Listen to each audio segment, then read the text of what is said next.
용서 세 번째. 오늘 주제는 악인을 바라보시는 하나님의 표정. 악인들을 바라보시는 하나님의 그 얼굴이 어떠하신가. 우리가 이 오해를 명확하게 풀고, 그리고 또 이제 계속해서 말씀드렸듯이 용서하는 것의 실제 방법들에 대해서 오늘 또 구체적으로 세 가지 케이스를 또 말씀드리도록 하겠습니다. 자, 악인들을 대하는 하나님의 얼굴, 하나님의 표정. 그건 어떤 것일까요? 우리 말씀 볼까요? 베드로전서 3장 8절에서 12절 말씀을 오늘 풀어드리도록 하겠습니다. 8절. 마지막으로 말하노니 너희가 다 마음을 같이하여 동정하며 형제를 사랑하며 불쌍히 여기며 겸손하며. 사도 베드로가 이제 마지막으로 말한다고 했습니다. 굉장히 중요한 얘기를 하는 거죠. 그 내용이 뭐냐? 너희가 다 마음을 같이하여 동정하며 형제를 사랑하며 불쌍히 여기며 겸손하며. 그럼 자, 앞으로 쭉 뒤를 얘기해요.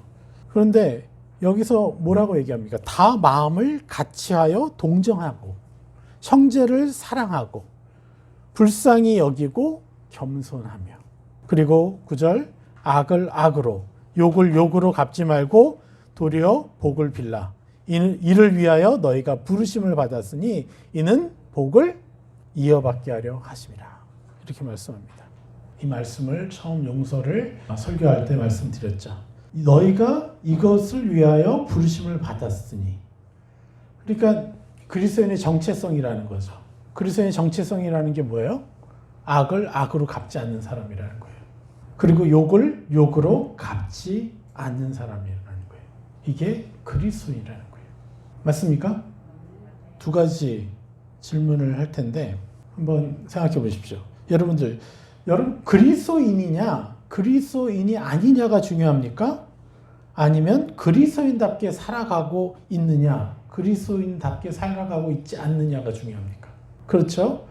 우리가 그리스도인이냐 아니냐가 중요한 게 아니에요. 그리스도인답게 살고 있느냐 그렇게 살고 있지 못하느냐가 중요한 거예요. 너무나 많은 사람들이 예수 그리스도의 이름을 이용해서 살아가는 사람이 얼마나 많습니까? 악하게.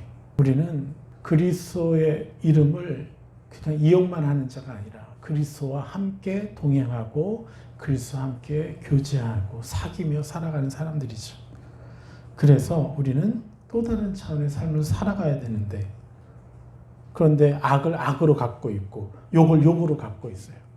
내가 잘못하면 하나님도 나를 혼내시고, 내가 악하게 살면 또 나를 책망하시고, 이러면서 하나님의 놀라우신 그 은혜가 내 삶에서 안 느껴져요. 내 감정으로 안 느껴지는 삶을 오랫동안 살아왔죠. 그런데 사도 베드로가 뭐라고 얘기합니까? 마지막으로 말하노니 너희가 다 마음을 같이하여. 마음을 동일시 여기라는 거예요. 무엇에? 우리가 동정하는 일에, 형제를 사랑하는 일에, 형제를 불쌍히 여기는 일에. 그럼 여기는 형제를 사랑하고 불쌍히 여기고 동정해야 될 사람은 어떤 사람들입니까? 하나님 어떠한 분이시라고 그랬어요? 상한 갈대를 꺾지 아니하는. 이것이 하나님의 형상이잖아요. 나에게 잘해주는 사람한테 잘해주는 것은 세상 사람들도 할 수 있는데, 우리 그리스도인들은 나에게 원수짓하는 그 사람들을 당연히 축복해주고 당연히 불쌍히 여겨주고, 저 사람이 왜 저런 삶을 살 수밖에 없었는지, 이것이 가장 그리스도인답게 사는 것이죠. 그래서 마음을 같이 해서 같이 동정해주고 형제를 사랑하고 불쌍히 여기며, 특별히 여기서 뭐라고 얘기해요? 겸손하며 그랬습니다. 이 겸손하다는 것은 뭡니까? 왜 겸손하죠? 우리는 십자가로 우리가 의인된 거잖아요. 나도 십자가 때문에 의인된 거고, 그래서 나도 원수된 자를 축복해 줄 수 있는 사람입니다. 당신의 십자가 때문에 원수를 사랑하는 사람이고 원수를 용서하는 사람이고 그들이 치유될 때까지 내가 축복해 주는 사람입니다. 그들에게 새 사랑을 입혀줄 수 있는 사람입니다. 그렇게 계속해서 십자가를 의지해서 내 자신을 인정해 줬을 때, 새 사람을 입혔을 때 제가 변했던 것처럼, 그리고 여러분들의 삶이 계속해서 변해가고 있죠. 이번 주 우리가 셀들을 하면서 얼마나 많은 열매들이 있었는지 몰라요. 갑질하는 직장에서, 또 가정에서, 시어머니, 누구, 모든 사람들에 대해서 이들이 오히려 축복해주고 새 사랑을 입혀주는. 그래서 정말 힘들게 며칠을 보냈어야 되는 것을 몇 시간 만에 해결하고 얼마나 놀라운지. 이 왜 그런 일이 있어요? 우리가 입혔잖아요. 우리 스스로를. 세 사람을 입혔잖아요. 세 사람을 입혔기 때문에 우리가 그렇게 변화된 거 아닙니까? 그러니까 우리의 노력으로 한 거예요? 아니면 예수 그리스도의 권세와 능력으로 한 거예요? 예수님의 보혈의 권세로 우리가 했죠. 그랬더니 어떻게 된 거예요? 우리가 바뀐 거잖아요. 그러니까 내가 한 것이 없어요. 오직 그분의 은혜 위에 내가 머물러 있었던 거예요. 그러니까 내가 저 사람보다 더 멋진 삶을 살고 있고 더 하나님과 친밀해질 수 있는 것은 무엇 때문에 그래요? 예수 그리스도의 보혈 때문에 그런 거예요. 저 사람들은 저 원수짓하고 형편없는 삶을 살고 있는 사람들, 나에게 상처 주고 있는 저 사람들은 왜 저렇게 살아요? 아직 자기가 하나님의 은혜를 통해서 의인된 줄을 모르는 거예요. 그래서 그냥 그렇게 살아가는 거예요. 자기 옛사람을 자신과 동일시 여기면서. 그래서 차이는 딱 하나예요. 입었느냐 안 입었느냐.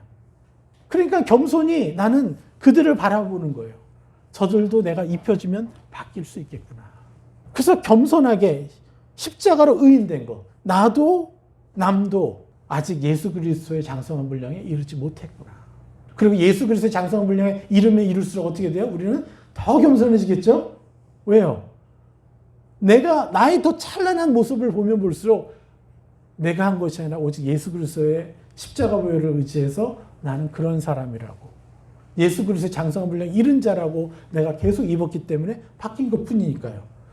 얼마나 겸손할 수밖에 없습니까? 너무나 놀랍죠?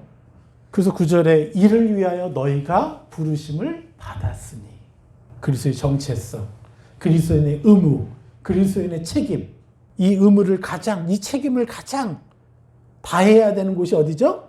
가정이에요. 네? 제일 힘든 곳이 어디예요? 가정이에요. 왜요?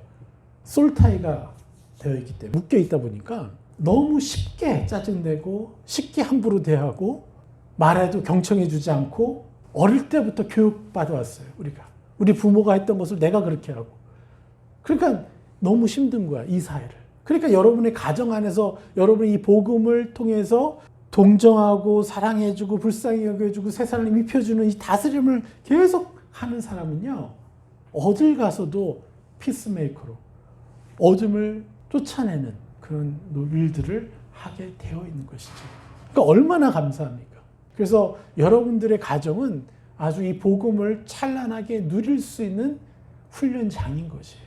그래서 성경에도 뭐라고 합니까? 장로, 집사, 그리고 이 목회자들을 뽑는 방침이 뭐예요? 그 가정 안에서 어떤 삶을 살고 있느냐. 이것이에요. 신학 박사 학위 100개를 받아도요, 그 사람이 가정 운전하지 않으면 사역하면 안 돼요. 목회자가 돼서는 절대 안 돼요. 장로가 돼서도 절대 안 돼요. 심지어 집사가 돼도 절대 안 돼요. 그렇게 하잖아요. 교회는 망가지게 돼 있어요. 그래서 우리의 이 기준이 온전히 새로워져야 돼요. 그렇다고 뭐 여러분들의 뭐 직분을 제가 뭐라고 하는 게 아니라 이제 그 단계로 나아가야 되는 거죠. 이번 주 셀을 하면서 우리 김 집사님이 그 얘기를 하는 거예요. 처음으로 어머님의 몸에 손을 대고 자기가 축복 기도해 주고 기도해 줬다는 거예요. 엄마가 병이 나가지고 너무 힘들고 짜증내시는데 그렇게 몸에 손을 대고 그렇게 축복해 주니까 그때부터 어머님이 얌전한 양이 되셨대요. 자기가 신앙생활한 지 되게 오래됐는데 처음으로 기도를 해주셨고 그랬더니 어머니도 그걸 받으시더라는 거예요. 이제는 전화로 기도를 해도 이제 받으신다는 거예요. 그 전에 뭐 어머님은 예수님 안 믿었나요? 그렇지 않죠. 얼마나 감사합니까? 가정 안에서 그 일을 해야 되는 것이죠. 너희가 부르심을 받았으니 이는 복을 이어받게 하려 하심이라. 이어받다라는 것은 뭐예요? 바로 상속받게. 상속받다라는 뜻이에요. 그런데 우리는 알아야 돼요. 세상의 상속과 하늘 수준의, 하늘 차원의 상속은 다르다는 거예요. 우리의 상속은요, 하늘 차원의 상속이에요. 그래서 점점점 더 큰 상속을 누린다는 거예요. 내가 하나님의 영광 앞으로 더 가까이 가면 갈수록 더 많은 하나님의 형상을 침노할 수 있고, 그렇기 때문에 그냥 우리는 유산 받은 것을 끝나는 게 아니라 어떻게 해요? 더 찬란한 상속을 하늘에 있는 것을 끌어내려서 내가 사용하게 된다는 것이죠. 이게 정말 엄청난 차이가 있는 것입니다. 이는 복을 이어받게 하려 하십니다. 악을 악으로, 욕을 욕으로 갚지 말고 도리어 복을 빌어주는 것을 통해서, 이것을 위해서 부르심을 받은 우리가 이 부르심대로 살아갈 때 어떤 것이 따라온다고요? 바로 하늘 차원의 상속을 누리게 된다는 것이죠. 얼마나 놀라운 축복입니까?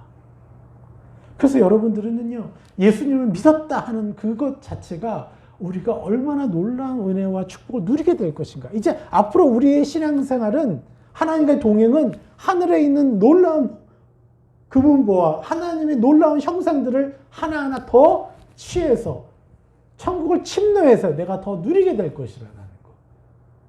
그리고 그렇기 때문에 하늘의 감정을 품게 되겠죠. 하늘의 생각을 하겠죠. 그래서 원수짓 하는 사람들을 용서하는 것이 훨씬 더 쉬워지겠죠. 나에게 원수짓 하는 사람을 칭찬해 줄 수 있고, 나에게 갑질하는 상사를 위해서 내가 칭찬도 해줄 수 있는 마음 깊숙한 곳에서 우러나오는. 진짜 이번에 우리 성도님 그 일을 하셨더라고요. 계속해서 지적질하고 뭐라고 하는 상사한테 정말 울분이 나잖아요. 보복하는 싶은 심정이 막 떠오르는데 갑자기 깨달았다는 거예요. 내가 왜 이러지? 내가 왜 내 자신에게 이걸 말하고 있지? 하나님한테 안 가져가고? 할렐루야. 그래서 하나님께 자기의 그 아픈 마음을, 그 상사한테 갑질당하는 그 마음을 올려드렸더니 갑자기 그가 궁휼히 여겨지기 시작하는 거예요. 저 사람이 얼마나 많은 상처를 받으며 살아왔길래 도대체 이렇게 아나무인으로 이렇게 무례하게 이렇게 나한테 인신공격까지 하면서 저렇게 할 수가 있지. 엄청난 상처를 받았군요. 하나님 저 영혼을 축복합니다. 그러면서 새 사람을 입혀준 거예요. 구체적으로. 그랬더니 그 다음 날부터 이분이 바뀌어가기 시작하는 거예요. 그러던 중에 어떤 분이 와서, 다른 분이 와가지고 이분 일하시는 걸 보더니 잘하네. 딱 그랬더니 이분이 저 내 상사가 잘 가르쳐줘서 그래요. 이렇게까지 고백할 수 있고. 그랬더니 저쪽 멀리서 그 상사가 그걸 들었어요. 그러니까 더더욱 이분이 더 바뀌기 시작하는 거예요. 그러니까 그 사람도 뭐가 필요한 거예요? 격려가 필요한 거죠. 우리가 이것을 통해서 그 어둠, 지옥의 땅에 하나님의 빛을 씹어줄 수가 있는 거죠. 이번 주에 그 성도님들 한 분 한 분이 이런 경험들을 하셨더라고요. 그래서 놀라운 일들을. 근데 이게 놀라운 일들이에요. 사실 우리에게 상식적인 일이죠. 네? 얼마나 감사합니까? 그러니까 우리는 뭘 해야 되는 겁니까? 하늘 차원의 상속을 받아서 그들에게 뿌려줘야 되는 거죠. 10절에 그러므로 생명을 사랑하고 좋은 날 보기를 원하는 자는 혀를 금하여 악한 말을 그치며 그 입술로 거짓을 말하지 말고. 한번 여쭤볼게요. 여러분, 십자가를 통해서 바라보는 눈은 무엇이 보일까요? 쉽게 얘기해 볼까요? 이렇게 십자가를 통해서 사람을 보는 거예요. 저 사람을. 그런데 십자가를 보지 않을 때 어때요? 저 사람의 연약함이 보이고 문제투성이고 저 사람의 악함이 보이죠. 그 상사가 얼마나 악했겠어요. 그런데 그것을 하나님께 가져가는 거예요. 십자가로. 그래서 십자가로 봤더니 저 사람도 구원받은 사람인 거예요. 원래 하나님 모든 인류를 위해서 구원하기 위해서 십자가에 못 박히셨으니까 저 사람이 그걸 누리지 못해서 저렇게 사는 것 뿐이지, 저 사람은 내가 입혀주면 바뀔 사람인 거예요. 새 사람으로 보인다는 거죠. 십자가를 통해서 바라보는 눈은 무엇을 볼까요? 죄인된 그들의 연약함이 보일까요? 아니면 의인된 그들의 신분이 보이고 그들에게 입혀줄 새 사람이 보일까요? 이사야 43장 24절에 너는 나를 위하여 돈으로 향품을 사지 아니하며 희생의 기름으로 나를 흡족하게 하지 아니하고 내 제 짐으로 나를 수고롭게 하며 내 죄악으로 나를 괴롭게 하였느니라. 그런데 하나님은 어떻게 바라보세요? 25절에 나 곧 나는 나를 위하여 내 허물을 도말하는 자니 내 죄를 기억하지 아니하리라. 예수 그리스도가 오시기 이전에 여호와 하나님은 자신을 그렇게 말씀하시는 거예요. 사실 예수님이 굳이 이 땅에 오셔서 피를 흘리실 필요가 없었어요. 그런데 우리 사람이 그것을 믿지 못하니까 그것을 믿게 하려고 그분이 손수 내려와서 십자가를 짊어지시고 십자가로 사람을 보고 십자가로 자기 가족을 바라보고 십자가로 서로를 바라보고 온전하게 인정해 주는 삶을 살게 하시려고 그분이 내려오시고 하나님의 형상을 보여주시고 그리고 십자가에 매달리셨죠. 도말하다. 이게 뭐예요? 바로 지워버리다라는 뜻이에요. 히브리어로 마하. 지우다. 닦아버리다. 그리고 제거하다. 그 죄를 제거하신 거예요. 그리고서 기억하지 아니하다. 기억하다가 뭐냐면요. 바로 언급하다, 기억하다는 뜻이에요. 그러니까 하나님은 우리의 죄를 언급조차 하지 아니하신 하나님이라는 거예요. 저는 제 아내에게 많이 당해봤어요. 어느 날 다툼을 하면 10년 전에 그 일을 끄집어내가지고 언급을 해요. 5년 전에 그 일을 끄집어내서 언급을 해요. 열받죠? 네.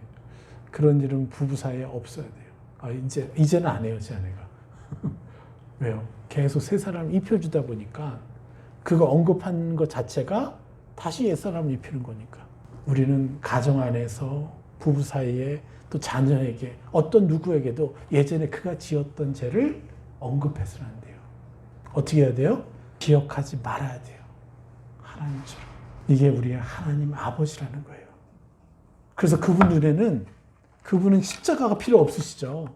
근데 그분 눈에는 여러분의 연약한 모습이 보일 때마다 여러분의 악한 모습이 보일 때마다 죄를 지을 때마다 하나님은 여러분이 짓는 죄를 보실까요? 아니면 여러분들에게 입혀주실 하나님의 형상, 새 사람으로 보실까요?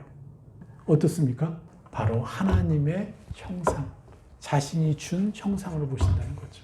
여러분, 이거를 감정으로까지 누려야 돼요. 그래야 여러분이 더 하나님과 친밀히 사귈 수 있는 것이지, 악한 영은 끊임없이 여러분의 죄를 들먹이잖아요.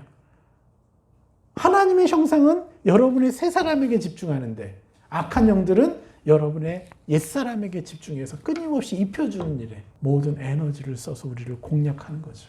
그리고 우리는 그것 때문에 어떻게 돼요? 속임을 당한 거죠. 그래서 우리는 무엇을 해야 됩니까? 끊임없이 하나님께 가져가서 내 시야를, 옛사람의 시야에 묶여 있었던 나를, 중독되어 있었던 나를 어떻게 해요? 하나님의 시야로 가져가는 거죠. 그래서 하나님처럼 바라보는 거예요. 예전에 우리 현지 제자가 한국에 왔을 때 이제 눈이 계속 안 보이는 거예요. 그래서 이러다가 소경이 되겠다 이럴 정도로. 그래서 한국에 안과를 데려갔더니 거기에 이제 감염이 돼가지고, 그래서 약을 이렇게 넣으니까 감염이 사라지는 거예요. 근데 이미 많이 감염된 것은 더 이상 회복할 수는 없지만 더 감염되지 않도록. 너무 안타깝더라고요. 미리만 손 썼더라면 더 건강할 수 있었는데. 그런데 우리의 눈이 옛사람에게 감염이 돼서, 그래서 자꾸 연약한 사람을 연약하게 보고 형편없는 사람은 형편없게 취급하고 그렇게 살아왔다는 것이죠. 우리는 십자가로 바라봐야 되는 거예요.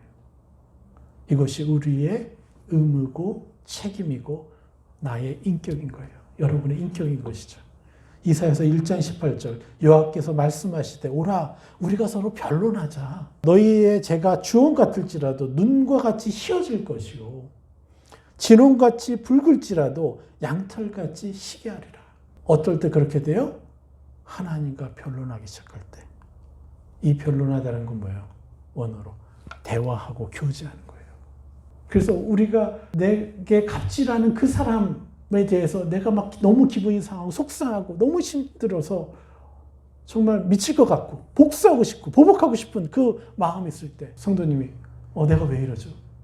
왜 내가 생각하고 있죠? 하나님께 가져가야죠. 하나님, 그래서 하나님께 저 이렇게 아파요. 저 사람 때문에 힘들어요.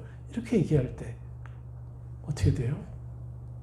바로 하나님의 시야로 그를 바라보는 거죠. 그래서 그의 죄를 보는 게 아니라 그가 받은 상처를 보게 되는 것이고, 그의 죄가 주홍 같을지라도 이제 눈과 같이 휘어지게 되는 것이죠. 이런 걸 경험할 때 나의 죄에 대해서는요, 이따가 얘기하겠지만 내 자신을 용서하지 못하는 그 마음, 나를 끊임없이 정죄하는 그 마음, 해결하지 못했잖아요. 우리가 감정적으로 해결하지 못하면서 오랫동안 살아왔잖아요. 우리 주영상교회가 이제는 자기 자신을 깊이 용서해서 감정으로까지 누리는 그 수준으로 지금 이제 올라가는 단계예요. 그러면요, 여러분 더 찬란해질 것입니다. 왜 그것인지 곧 얘기하겠습니다. 11절에 뭐라고 합니까? 악에서 떠나 선을 행하고 화평을 구하며 그것을 따르라. 이게 당연해지죠. 이제 이게 더 이상 어려운 일이 아니죠. 11절 우리가 그렇게 되는 거예요. 그리고 여기서 가장 중요한 말씀 12절. 주의 눈은 의인을 향하시고 그의 귀는 의인의 간구에 기울이시되 주의 얼굴은 악행하는 자들을 대하시느니라. 여기서 아주 명백한 오역이 나와요. 여기서는 대하시느니라라는 단어는 없어요. 주의 눈은 의인을 향하시다라는 향하다, 헬라어로 에피, 그 에피를 똑같이 써요. 그러니까 그를 향해서 바라보신다라는 거예요. 그를 향해서 똑같이 의인을 향해서 바라보듯이 악인들을 향해서 악을 행하는 사람들을 똑같이 바라보신다는 거예요. 주님은 어떻게 바라보시죠? 악인들을 향해서 진노의 시야로 바라보세요? 아니면 심판하려는 그 눈빛으로, 표정으로 바라보시겠어요? 아니면 긍휼과 자비와 사랑으로 바라보시겠어요? 애처로움으로 바라보시겠어요? 남들은 저 살인마 뭐라고 막 할 수 있는데 하나님은 눈물을 흘리시겠죠. 저 영혼이 어릴 적부터 자기 부모로부터 학대를 당하고 온갖 폭력을 당하고 그래서 저렇게 살인마가 되었구나. 내가 미안하다. 이게 하나님의 시야 아닙니까? 하나님의 형상을 오해하게 만든 심각한 오역이라는 거예요. 이게. 악행하는 자들을 대하시느니라. 느낌이 어떻습니까? 악행하는 자는 하나님 치시겠다라는, 내가 알아서 해결할게. 주의 눈은 의인을 향하시고 그에게는 의인의 간구를 기울이시는데 악행하는 자들은 내가 해결할게 따로. 너희들 걱정하지 마. 이렇게 야멸차게 말씀하시는 게 아니라 똑같이 그들을 향해서도 하나님이 바라보신다는 거예요. 긍휼과 애처로움으로. 그러면서 요 앞절에 대한 얘기가 나와요. 그러면서 의인들을 바라보시는 거예요. 우리 서집사가 저 영혼을 한 번이라도 더 축복해 주었으면. 여러분 한 사람 한 사람을 보면서, 의인인 여러분 한 사람 한 사람을 보면서 여러분들에게 악행하는 그 사람들을 어떻게 도와주라. 좀 제발 도와줘야 될 텐데. 제발 축복해 줘야 될 텐데. 하면서 주의 눈은 의인을 향하시고 그의 귀는 의인의 간구에 기울이시되. 이해가 되십니까? 이 말씀의 찬란함이. 제가 성도들이 있지만 제가 마음을 가장 많이 쓰는 성도가 누구겠어요? 가장 연약한 성도 아니겠어요? 충성스럽고 잘 하시는 분, 너무 잘 따라가는 분, 너무 감사하죠. 그러나 항상 내 안에 가슴 아픈 사람은 누구겠어요? 가장 연약하고 여전히 부족한 사람들. 저도 그런데 하나님은 저와 차원이 다르신 분인데, 그래서 저 연약한 사람을 누가 도와줄 수 있나? 그러니까 누구한테 맡겨? 내가 가장 신뢰하고 가장 은혜를 많이 누린 의인된 내 자녀들에게 맡기는 거죠. 그게 바로 여러분들이잖아요.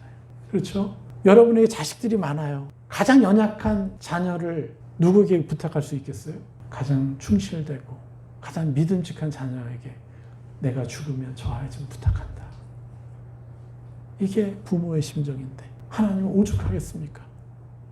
하나님은 지금도 여러분들에게 갑질하는 사람들 통해서 상처를 주지만, 주시는 걸 허락하지만 그 이면에 그 목적은 뭐예요? 제발 저 갑질하는 저 영혼을 멈추게 해다오. 저 영혼에게 새 사람을 계속 입혀줘서 제발 그가 더 어둠을 전파하는 사람이 되지 않도록, 나의 은혜를 누리는 사람이 되도록 제발 도와다오. 이것이 의인의 핍박이라는 거예요. 그래서 여러분들은 너무 멋진 핍박을 받았고 그것을 아주 멋지게 해결해 주셨어요. 할렐루야. 정말 제가 여러분들을 너무너무 존경해요. 저는 이렇게 새 사람을 많이 있고 이 일에 최선을 다해서 살아왔던 사람이기 때문에 조금 더 쉽게 할 수 있는데 여러분들은 그렇지 못했는데도 상처가 많았는데도 그 일을 해내시고 계시잖아요. 참 대단하신 거죠. 너무 감사합니다. 하나님을 대신해서 너무 감사드리고 싶어요. 그래서 주의 눈은 의인을 향하시고요. 동일하게 또 악인에게도 향하신 거예요. 사랑의 눈빛으로, 사랑의 표정으로. 그리고 여러분은 하나님의 그 놀라운 일에 참여하시는 것이고. 할렐루야. 그래서 우리는 우리 스스로 계속해서 점검해야 돼요. 하나님, 내가 하나님 편에 서서 악행하는 자들을 바라보고 있습니까? 하나님의 그 시야로 저 악행하는 사람을 대우해주고 있습니까? 그러지 못한 부분을 우리가 회개해서 그러지 못한 사람은 내가 아닙니다 하고 벗어버리고 새 사람 입는 그 일을 행하셔야 되죠. 할렐루야. 그럼 이제는 구체적인 예 3가지 이제 우리가 용서하는 그 예를 얘기를 할게요.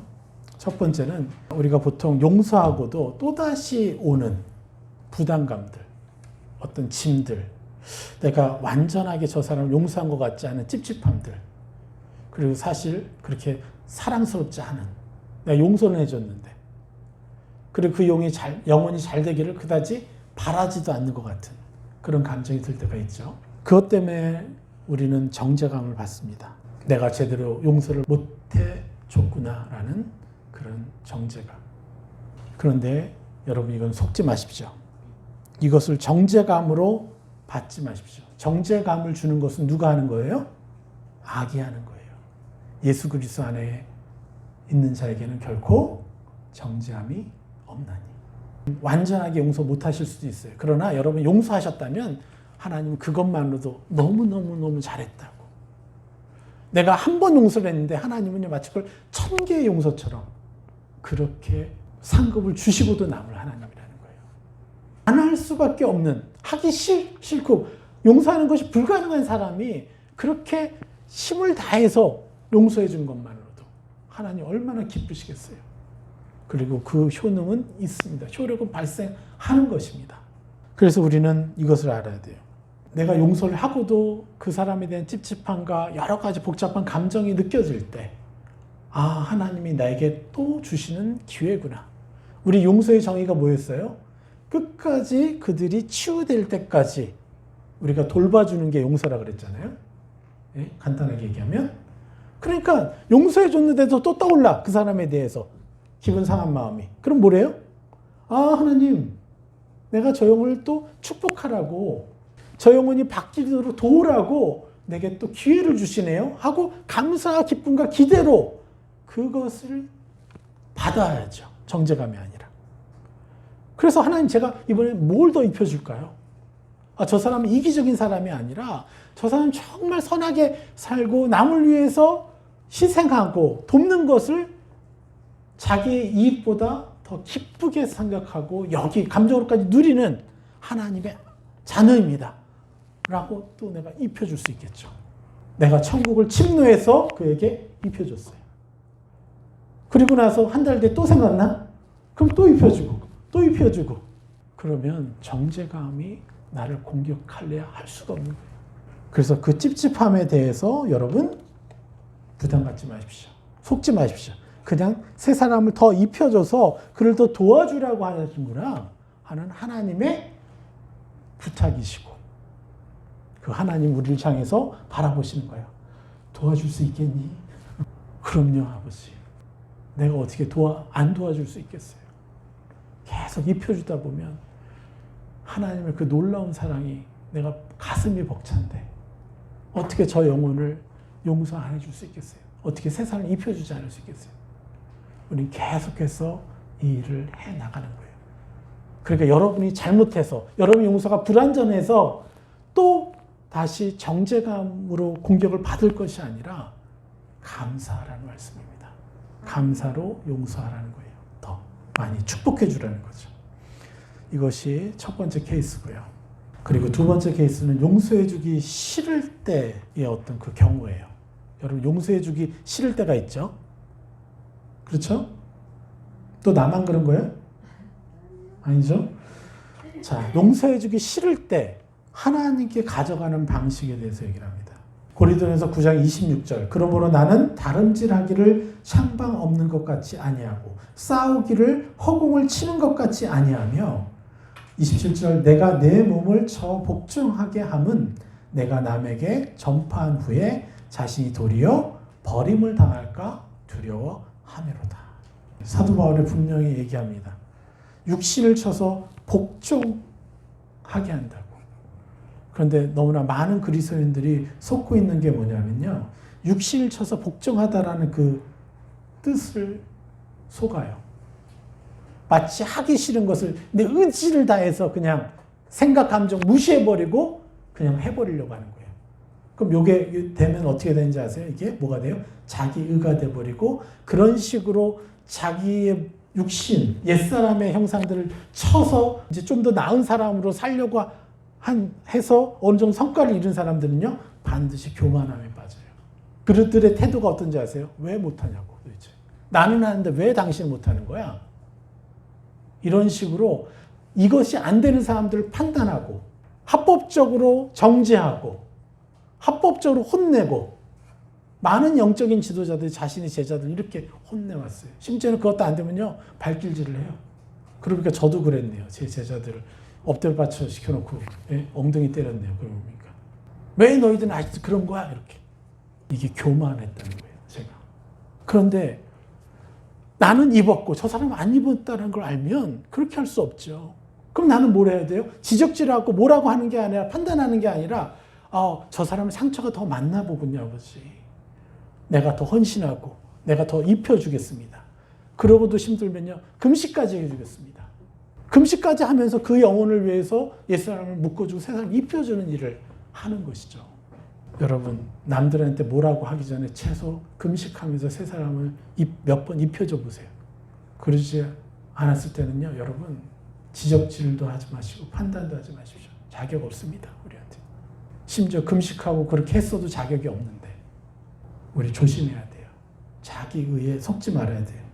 내 육신을 쳐서 자기의 힘으로 뭔가를 복종시키려고 하는 것은요, 결과가 안 좋아요. 그리고 변해도요, 조금 변해요. 조금 더 나을 뿐이지 하늘 차원으로 바뀌는 게 아니에요, 절대. 그것을 우리가 알아야 돼요. 오직 십자가의 권세로만 가능하다는 거예요.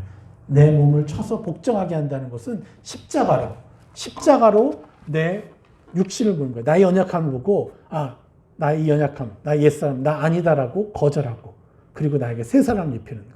십자가로 내 자신을 보는 거죠.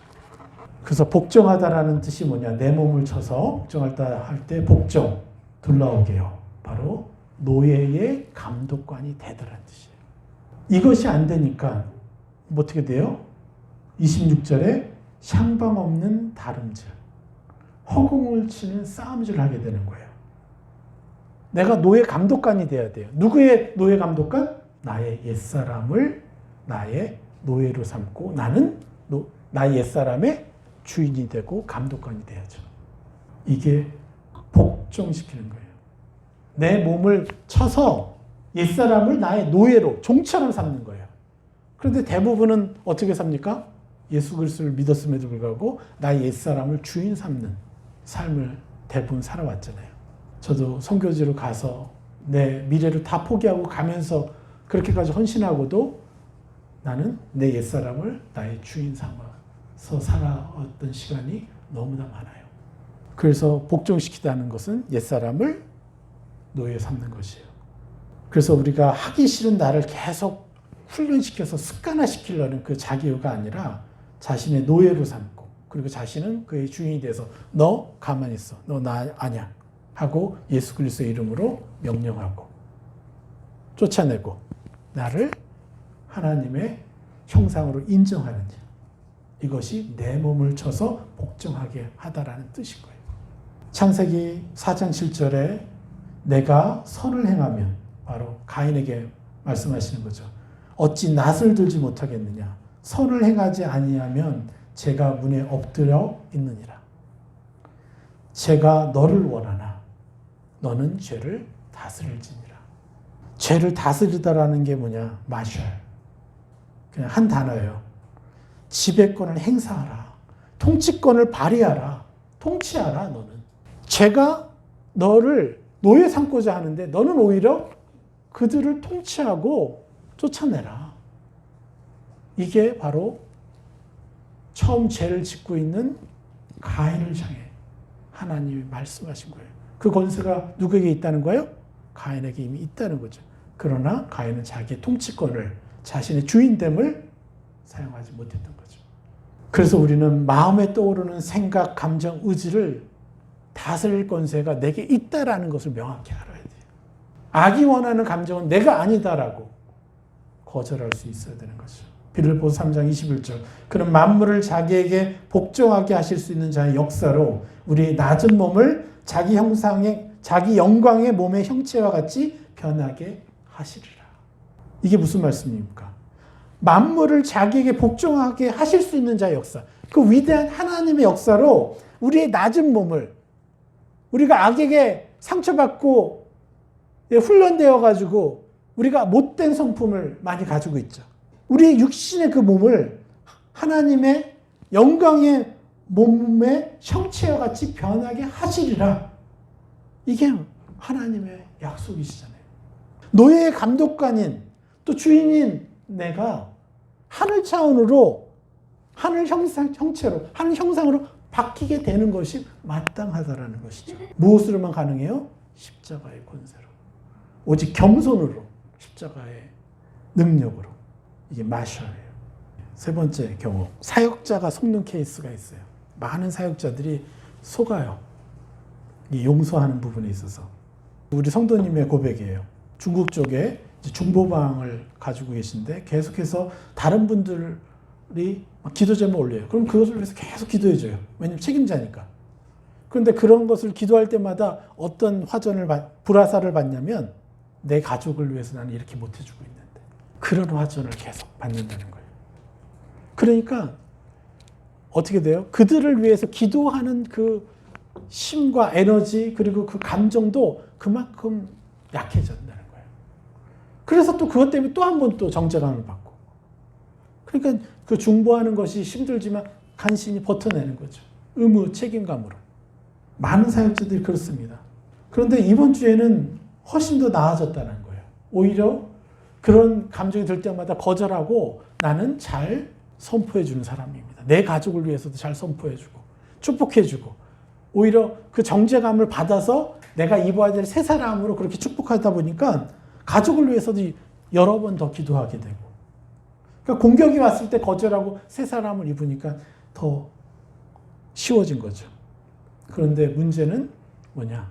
아직은 우리가 완전하지 않다는 거예요. 왜 그런지 아세요? 아직 우리가 우리 자신을 용서하는 부분이 너무 부족하기 때문에 그렇다는 거예요. 우리는 우리 자신을 용서해야 돼요. 너무나 많은 사역자들이 그리고 또 일반 성도들이 자기 자신을 온전히 용서해 주지 못해서 감정적으로 해방되지 못하는 경우가 너무 많다는 거예요.